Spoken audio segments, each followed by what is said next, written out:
ഗുരുവായൂരിലെ NDA സ്ഥാനാർത്ഥി advocate B ഗോപാലകൃഷ്ണന്റെ പത്രിക സ്വീകരിച്ചു. LDFും UDFും പത്രികയെ എതിർത്തിരുന്നു. കേസിൽ ശിക്ഷ വിധിച്ചാൽ മാത്രമേ നാമനിർദ്ദേശ പത്രിക തള്ളാൻ സാധിക്കുള്ളൂ എന്നാണ് റിട്ടേണിംഗ് ഓഫീസർ അറിയിച്ചത്. ഇതിനെ തുടർന്നാണ് നടപടി. ഗുരുവായൂരിലെ NDA സ്ഥാനാർത്ഥി അഡ്വക്കേറ്റ് ബി ഗോപാലകൃഷ്ണന്റെ നാമനിർദ്ദേശ പത്രികയുടെ സൂക്ഷ്മ പരിശോധനാ വേളയിൽ പത്രിക തള്ളണമെന്നാവശ്യപ്പെട്ട് LDFും UDFും രംഗത്ത് വരികയായിരുന്നു. ഗുരുവായൂരിൽ ബി ഗോപാലകൃഷ്ണൻ സ്ഥാനാർത്ഥിയായി വന്നതോടെ ഇടത് വലത് മുന്നണികളുടെ പൊള്ളത്തരങ്ങൾ ചൂണ്ടിക്കാട്ടി രംഗത്ത് വന്നിരുന്നു. 1980 ശേഷം ഗുരുവായൂർ നിയോജക മണ്ഡലത്തിൽ LDFും UDFും ഹിന്ദു സ്ഥാനാർത്ഥികളെ നിർത്താൻ തയ്യാറായിട്ടില്ല.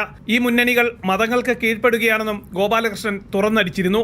NDA സ്ഥാനാർത്ഥി നിലപാടിൽ ഉറച്ചു നിൽക്കുകയും ചെയ്തതോടെയാണ് പത്രിക തള്ളണമെന്ന ആവശ്യവുമായി ഇരു മുന്നണികളും രംഗത്ത് വന്നത്.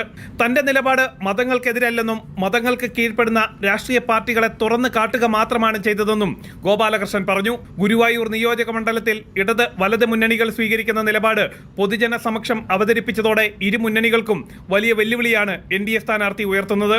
LDFിന്റെയും UDFിന്റെയും വോട്ട് ബാങ്കിൽ ഗോപാലകൃഷ്ണന്റെ സ്ഥാനാർത്ഥിത്വം വിള്ളൽ വീഴ്ത്തുമെന്ന തിരിച്ചറിവ് വന്നതോടുകൂടിയാണ് ഗോപാലകൃഷ്ണനെതിരെ കേസടക്കം കൊടുക്കാൻ ഇരു മുന്നണികളും തയ്യാറായത്. അതിന്റെ ഭാഗമായിട്ടാണ് പത്രിക തള്ളണമെന്ന ആവശ്യം ഇരു മുന്നണികളും ഒരേ സ്വരത്തിൽ ആവശ്യപ്പെട്ടത്. എന്നാൽ LDFിന്റെയും UDFിന്റെയും ആവശ്യം നിരാകരിച്ച റിട്ടേണിംഗ് ഓഫീസർ പത്രിക സ്വീകരിക്കുകയും കേസിൽ വിധി വന്നാൽ മാത്രമേ പത്രിക തള്ളാൻ കഴിയുള്ളൂ എന്ന നിലപാട് സ്വീകരിക്കുകയും ചെയ്യുകയായിരുന്നു. ജനം, തൃശൂർ.